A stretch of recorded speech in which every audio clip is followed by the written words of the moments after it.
যখন পড়ে না একে কেউ মারতে পারবে না, এখন কৌশল কায়দা করে চলতে হবে। বলে কি কায়দা?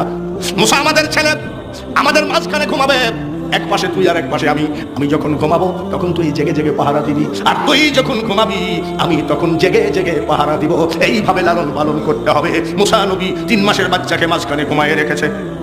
মা ঘুমাইবে পাহারা দেয়, মুসা নবীর মা ঘুমাইয়ে গেছে। আল্লাহ তাআলা বলেন, মুসার মা এইভাবে লালন পালন করা সম্ভব নয়, চারিদিকে শত্রুর ঘনঘটা। এক কাজ করো, বলে কি, কাঠ মিস্ত্রি রাখো, একটা সিন্ধুক বানাও, ওই সিন্ধুকের মধ্যে ঢুকাইয়ে নীল দরিয়ায় ফেলায় দাও। আমি আল্লাহ তাআলা আগুনে যখন পুড়াই নাই, নীল দরিয়ায় তোমার ছেলে ডুবে মরবে না।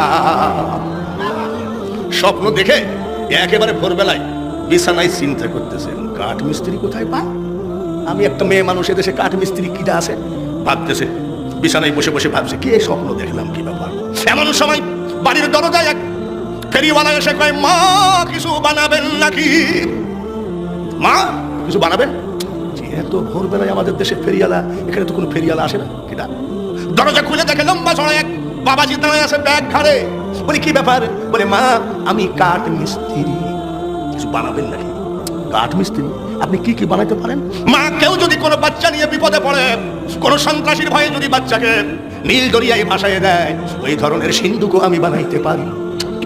মুসা নবীর মা কয়, স্বপ্নে যা দেখলাম এই বাবাজিও তাই বলছে। বলে আব্বা শোনো। বলে কি? শোনো। বলে কি? আমার ওই কেস, আমি ছেলে নিয়ে খুব বিপদে, ফিরাউন 80,000 বাচ্চা মেরে ফেলেছে, বুঝুন আমারটা খুঁজতেছে, তুমি একটা সিন্ধুক বানাই দাও।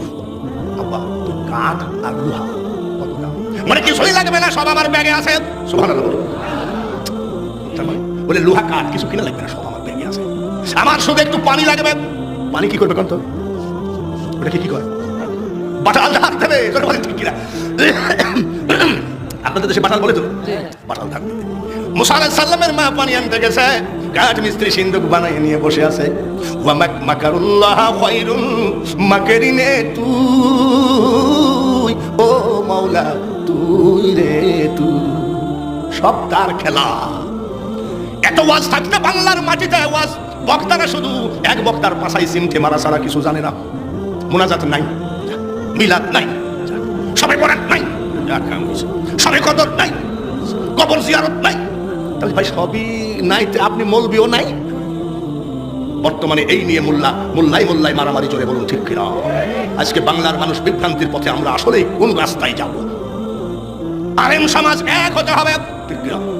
শুধু আলেম সমাজ এক হলে হবে না, আলেমদের কথা এক হওয়া লাগবে।